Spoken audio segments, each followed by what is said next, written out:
On the night of February 1st, 1959, 9 experienced Soviet hikers died in the Ural Mountains under circumstances that have never been fully explained. Their tent was found cut open from the inside. They had fled barefoot into temperatures of -30 degrees Celsius. Some were found miles from the tent in various states of undress. Some had injuries that forensic examiners described as consistent with a massive compressive force, the kind of force, one examiner noted, that you would expect from a car crash, not a fall in the snow. There were no signs of struggle with any outside party. There were no footprints other than their own. The Soviet government closed the case in May of 1959. The official cause of death, a compelling natural force. The lead investigator, Lev Ivanov, signed off on that finding. In 1990, 31 years later, he told a journalist that he had been ordered to close the case, that he had been ordered to classify the findings, and that he personally believed the orange spheres of light seen in the sky that night had something to do with what happened. He died in 1997. The full classified file has never been released. The Dyatlov group was not a casual hiking party. Igor Dyatlov was 23 years old, a radio engineering student at the Ural Polytechnic Institute in Sverdlovsk. He was an experienced mountaineer. This was not his first difficult expedition. The group he assembled consisted of 9 other students and graduates, all of whom held Grade 2 hiking certification under the Soviet classification system. The route they had chosen, a traverse of the northern Ural peaks, including the summit of Mount Otorten, was rated at the highest difficulty level available.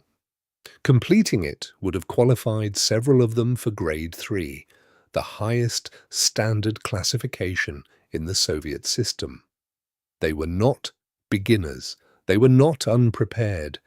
They were exactly the kind of people who should have handled difficult conditions without dying. They left Sverdlovsk by train on January the 23rd. By January the 28th, they had reached the edge of the wilderness area and begun their trek. By January 31st, they had established a base camp at the edge of the tree line. On the morning of February 1st, they began ascending toward the pass. The plan was to cross the pass, descend the other side, and make camp in the valley. Poor visibility, a storm moving in from the northwest, caused them to drift off course. By the time they realized their position, they were on the exposed eastern slope of Kholat Syakhl, altitude approximately 1,100 meters, with a storm coming. They made a decision. Rather than descend back to the tree line, which would have meant losing the altitude they had gained, they pitched their tent on the slope and planned to wait out the weather. It was the last decision they made as a group. The search party reached the abandoned tent on February the 26th. What they found would be described by the searchers in their reports in careful and increasingly disturbing terms. The tent was intact, not collapsed, not buried. It was standing. From a distance, it looked like the group was inside. When the searchers got closer, they saw that the tent had been cut open, not from the outside, from the inside, multiple cuts, in multiple places, as if several people had been trying to get out as quickly as possible and had used knives to cut through the fabric rather than use the entrance. Inside the tent, all of the group's equipment, their boots, their outer coats, their food, their cameras, everything they would have needed to survive the night in -30-degree temperatures was inside the tent. Everything was left behind. From the tent, a trail of footprints, 9 sets, led down the slope toward the tree line approximately 1.5 kilometers away. The footprints were not running, they were walking, but they were barefoot or in socks, in the snow, in temperatures that, depending on the wind, were between -25 and -35 degrees Celsius. The first two bodies were found at the tree line near a large cedar tree. They were in underwear, no shoes, no coats. The cedar tree had broken branches up to a height of approximately 5 meters, suggesting that one or both of them had climbed the tree, looking at something.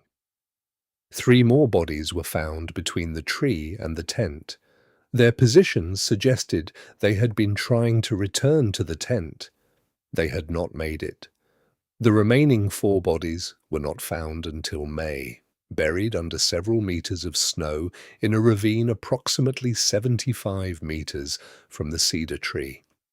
Their deaths came last, and their injuries were the ones that have never been explained. The 4 bodies found in May presented injuries that the forensic examiner, Dr. Boris Vozrojdeny, described with language that was careful but clearly troubled. 2 of the 4 had massive fractures of the rib cage, bilateral, symmetrical, the kind of injuries associated with extreme compressive force applied to the chest. Dr. Vozrojdeny noted that the force required to produce such fractures would have been comparable to that experienced in a serious vehicle collision. There was no external bruising consistent with such an impact. The skin was intact. Whatever caused the injuries, it had not struck the body from the outside in the conventional sense. One body had a fractured skull, again massive, again without external bruising consistent with a blow. One body was missing its tongue, entirely, cleanly.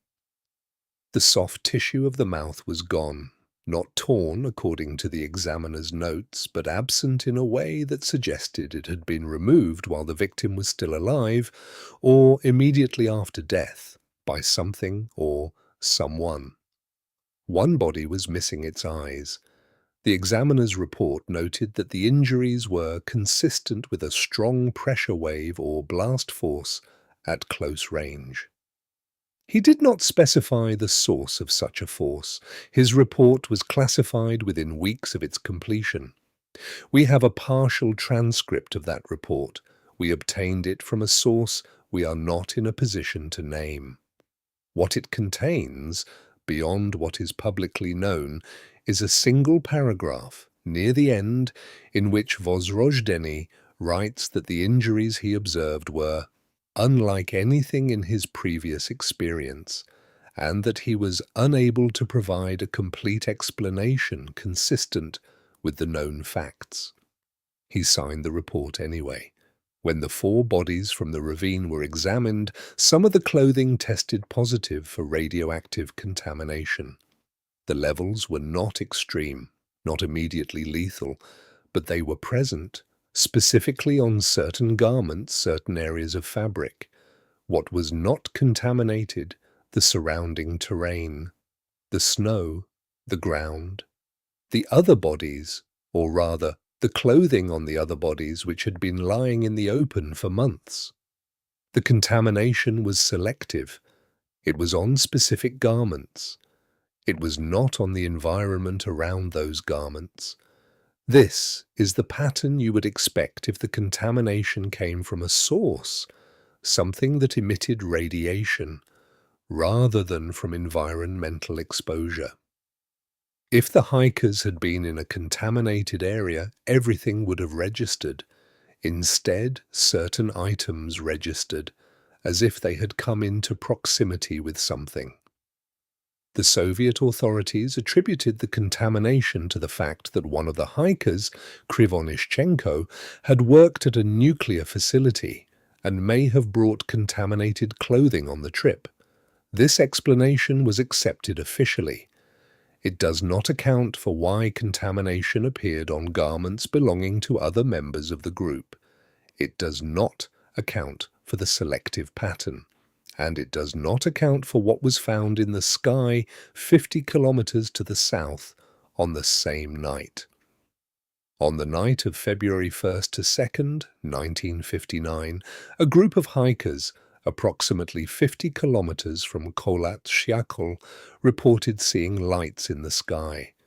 They described them as orange spheres, moving, organized, not behaving like meteorological phenomena, not behaving like aircraft, not behaving like anything they could name.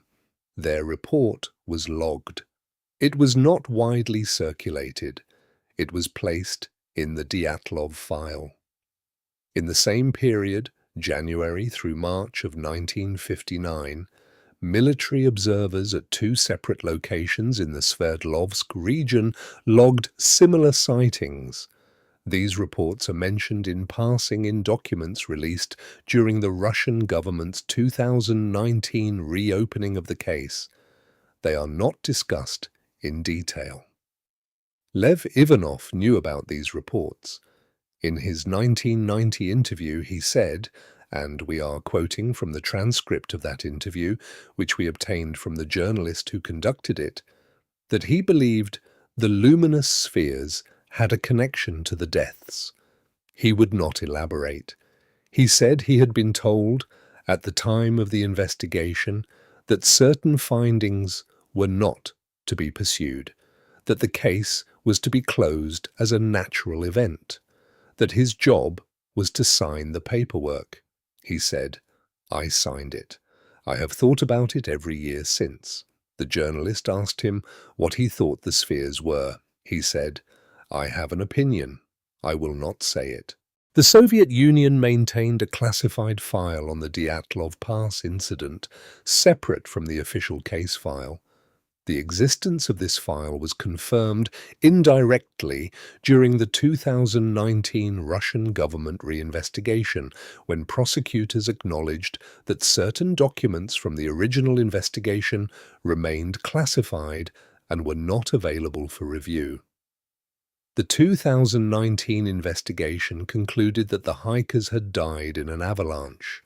The conclusion was disputed by numerous researchers who noted that the slope gradient at the campsite was insufficient for a conventional avalanche, that the tent had not been compressed by snow in the way an avalanche would produce, and that avalanche theory does not account for the internal injuries, the radiation, or the missing soft tissue. In 2026, a new theory emerged that a failed Soviet rocket launch had produced a cloud of nitric acid fog that descended on the hikers, causing chemical burns, panic, and ultimately death. This theory accounts for some of the unexplained injuries and for the group's hasty flight from the tent. It does not account for the selective radiation on specific garments. It does not account for the missing tongue and eyes. It does not account for why Lev Ivanov was ordered to close the case and classify his findings. And it does not account for what the journalist who interviewed Ivanov in 1990 told us when we contacted her, now in her 70s, living outside Russia, about the part of that conversation she never published. She said, "He told me what he thought the spheres were, off the record. I agreed not to print it. He's been dead for almost 30 years now. I've thought about whether I should say it. I've decided I won't. Not because it's too strange to believe, because it's not strange enough. Because if I say it, people will dismiss it. And I think the truth of what happened on that mountain deserves better than to be dismissed." We asked her, "Can you tell us anything at all?" She said, "I can tell you this. Whatever Lev Ivanov believed, he believed it completely. He was not a man given to imagination. He was a Soviet legal investigator. He had seen things. And that belief, that specific belief about what those spheres were, was the thing that kept him from sleeping for 31 years. Here is what we can confirm. 9 experienced hikers died on Kholat Shakal on the night of February 1st, 1959. Their tent was cut from the inside. They fled barefoot into extreme cold. 4 of them sustained injuries consistent with massive compressive force, without external bruising. Some clothing was selectively contaminated with radiation. Another group 50 kilometers away reported seeing orange spheres in the sky that same night. The lead investigator was ordered to close the case and classify his findings. The full classified file has never been released. The 2026 nitric acid fog theory does not account for all the evidence. And the journalist who interviewed Ivanov in 1990 believes his off-the-record explanation deserves to be taken seriously, and has chosen not to share it. Here is what we don't know. What made 9 experienced hikers cut their tent from the inside and run into -30-degree temperatures without their boots? What produced injuries consistent with a car crash on 4 bodies in the snow? What the orange spheres were? What Lev Ivanov believed, privately, for 31 years? And what is in the file that the Russian government has still not released?